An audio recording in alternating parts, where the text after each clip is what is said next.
জানিয়ে দেব এই মুহূর্তে হাতে পাওয়া সর্বশেষ গুরুত্বপূর্ণ আপডেট বাংলা সংবাদ। শুরুতেই থাকছে শেখ হাসিনার পালানোর বিষয়ে জানতেন না সেনাপ্রধান। ছাত্র জনতার গণঅভ্যুত্থানে শেখ হাসিনা পালিয়ে যাবার বিষয়টি আগে থেকে জানা ছিল না বলে মন্তব্য করেছেন সেনাপ্রধান জেনারেল ওয়াকারুজ্জামান। তিনি জানান ৫ই অগাস্ট পরিস্থিতি দেখে তিনি যখন রাজনৈতিক দলের নেতাদের সঙ্গে আলোচনা করছিলেন ঠিক তখন তাকে জানানো হয় শেখ হাসিনা চলে যাচ্ছেন। সম্প্রতি একটি ইউটিউব চ্যানেলে দেওয়া সাক্ষাৎকারে তিনি এসব কথা বলেন। সেনাপ্রধান বলেন, শেখ হাসিনা দেশে থাকলে তার জীবনের ঝুঁকি ছিল, পরিস্থিতি খুবই উত্তপ্ত ছিল।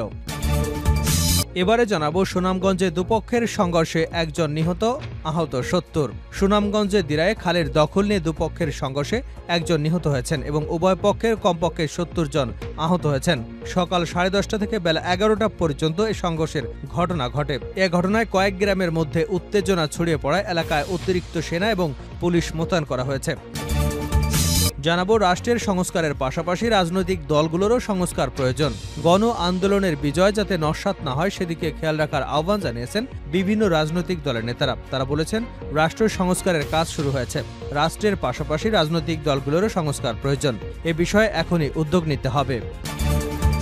এদিকে এস আলম গ্রুপের সঙ্গে চুক্তি বাতিল করল জ্বালানি মন্ত্রণালয়। এস আলম গ্রুপ ও ইস্টার্ন রিফাইনারি লিমিটেডের ইউনিট 2 প্রকল্পটি বাস্তবায়ন প্রস্তাব বাতিল করেছে বিদ্যুৎ, জ্বালানি ও খনিজ সম্পদ মন্ত্রণালয়ের জ্বালানি বিভাগ। বৃহস্পতিবার বিদ্যুৎ, জ্বালানি এবং খনিজ সম্পদ মন্ত্রণালয় থেকে পাঠানো এক বিজ্ঞপ্তিতে এ তথ্য জানানো হয়।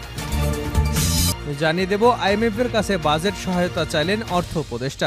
বৈদেশিক মুদ্রা রিজার্ভ সংকট কাটাতে আন্তর্জাতিক মুদ্রা তহবিল আইএমএফ থেকে বাজেট সহায়তা হিসেবে বাংলাদেশে আরও ঋণ দেবার অনুরোধ জানিয়েছে অর্থ উপদেষ্টা ডক্টর সালেউদ্দিন আহমেদ। তার আহ্বানের পরিপ্রেক্ষিতে নতুন করে ঋণ দেওয়ার বিষয়টি পরীক্ষা নিরীক্ষা করে দেখার আশ্বাস দিয়েছেন বাংলাদেশে আইএমএফের মিশনের প্রধান ক্রিস পাপাজর্জিও।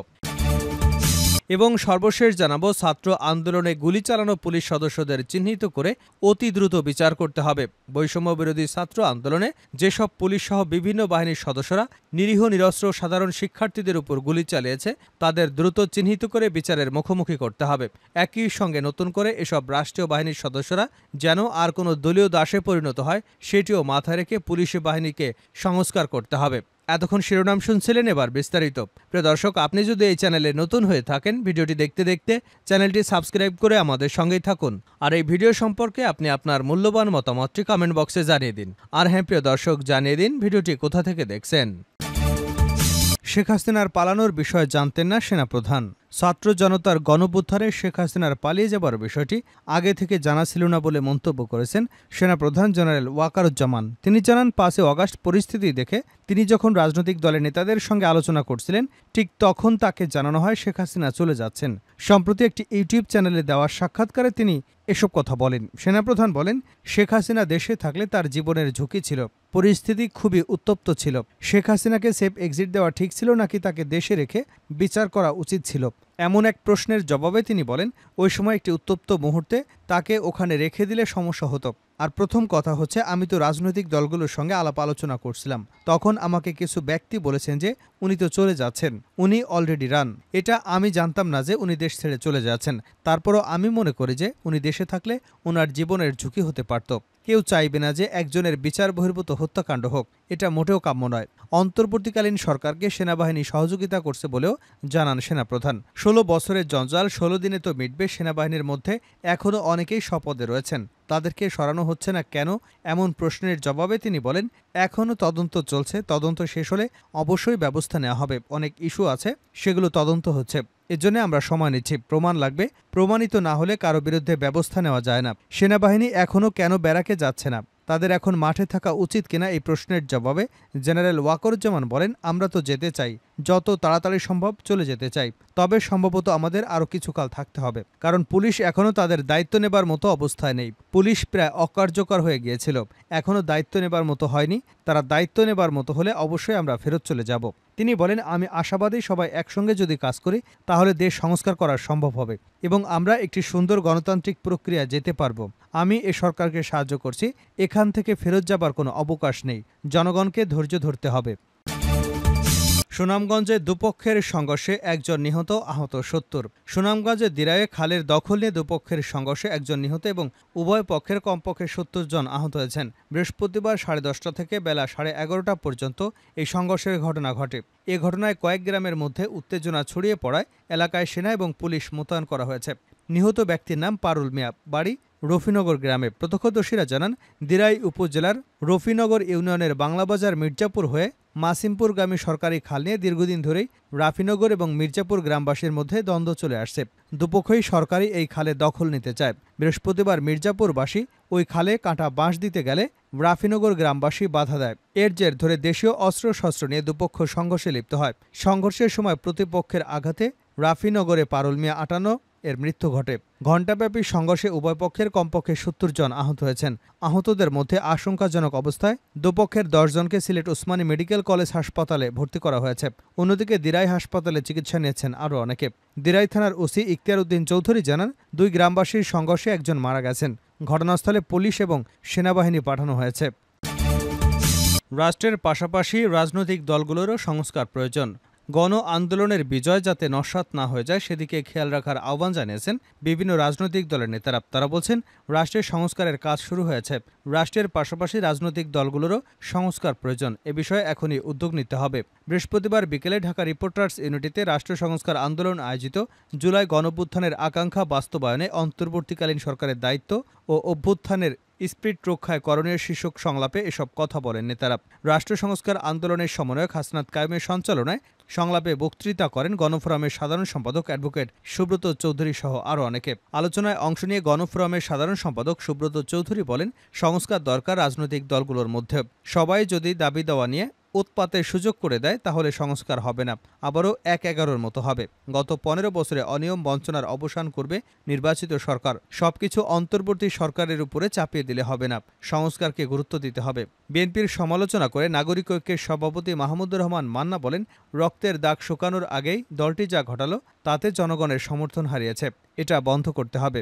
জাতীয় ঐক্যমত্যের কথা মাথায় রেখে এখনই সাংবিধানিক সংস্কারের উদ্যোগ নিতে হবে, না হলে পরিবর্তনের বাংলাদেশ আবারও একই দিকে যাবে। বিপ্লবী ওয়ার্কার্স পার্টির সাধারণ সম্পাদক সাইফুল হক বলেন, মুক্তিযুদ্ধের সময় যারা গণহত্যা করেছে তাদের বিচার যেমন প্রতিহিংসার ছিল না, তেমনি 16 বছরের নানা অত্যাচারের বিচার ঠিকই করতে হবে। সারা দেশে থানা পুলিশ এখনও পুরোপুরি কাজ শুরু করেনি। সরকারকে বিষয়টি অগ্রাধিকার দিতে হবে। অভ্যুত্থানকে প্রশ্নবিদ্ধ করবে না, সরকার কোথায় থামবে সেটা দ্রুত স্পষ্ট করতে হবে। দেশ চালানোর জন্য শাসক নয়, জনগণের প্রতিনিধি দরকার বলে মন্তব্য করেন গণসংহতি আন্দোলনের প্রধান সমন্বয়ক জুনায়েদ সাকিব। তিনি বলেন, জনপ্রতিনিধির ক্ষমতা কখনই গণমানুষের থেকে বেশি না হলেই জবাবদিহি নিশ্চিত হবে। তিনি আরও বলেন, ছাত্রদের হত্যা করে সেই রক্তের উপর ক্ষমতায় টিকে থাকতে চেয়েছিল আওয়ামী লীগ সরকার, কিন্তু সব চেষ্টাই ব্যর্থ। এই আন্দোলনের বিজয় যেন বেহাত না হয় সেটা লক্ষ্য রাখতে হবে। সবাইকে সঙ্গে নিয়ে এগিয়ে যেতে হবে। ভাসানী অনুসারী পরিষদের শেখ রফিকুল ইসলাম বাবলু বলেন, আওয়ামী লীগ যখনই ক্ষমতায় গেছে তখনই ফ্যাসিবাদ কায়েম করেছে। এমন ফ্যাসিবাদ রুখতে সংবিধান সংস্কার আনতে হবে। জনবিরোধী ধারাগুলো সংস্কার করে সংবিধানে জনগণের স্বার্থ সুরক্ষা নিশ্চিত করতে হবে। এসালম গ্রুপের সঙ্গে চুক্তি বাতিল করল জ্বালানি মন্ত্রণালয়।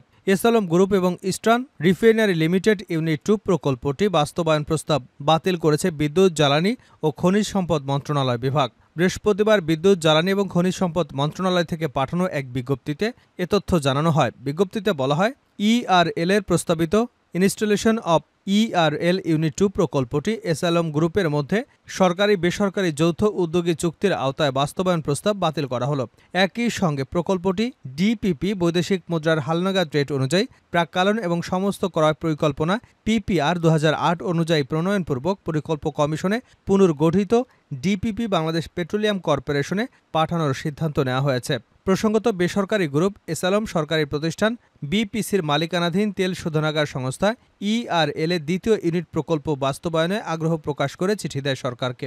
এর আগে এই প্রকল্পটি ফ্রান্সের টেকনিপের অর্থায়ন এবং কারিগরিতে নির্মিত হবার কথা ছিল। এজন্য প্রায় 10 বছর কাজ চলে। প্রায় 1,500 কোটি টাকা খরচ করে সরকার।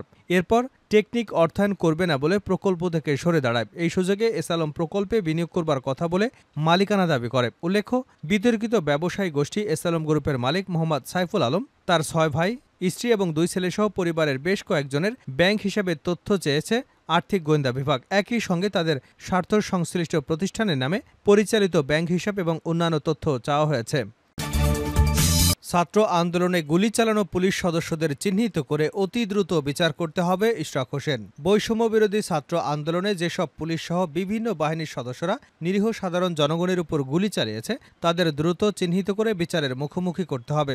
একই সঙ্গে নতুন করে এসব রাষ্ট্রীয় বাহিনীর সদস্যরা যেন আর কোনো দলীয় দাসে পরিণত না হয় সেটিও মাথায় রেখে পুলিশ বাহিনীকে সংস্কার করতে হবে। বৃহস্পতিবার দুপুরে রাজধানীর জজকোর্ট এলাকায় আন্দোলনে আহত এবং নিহতদের পরিবারের খোঁজ খবর নিতে গিয়ে বিএনপি নেতা ইশরাক হোসেন এসব কথা বলেন।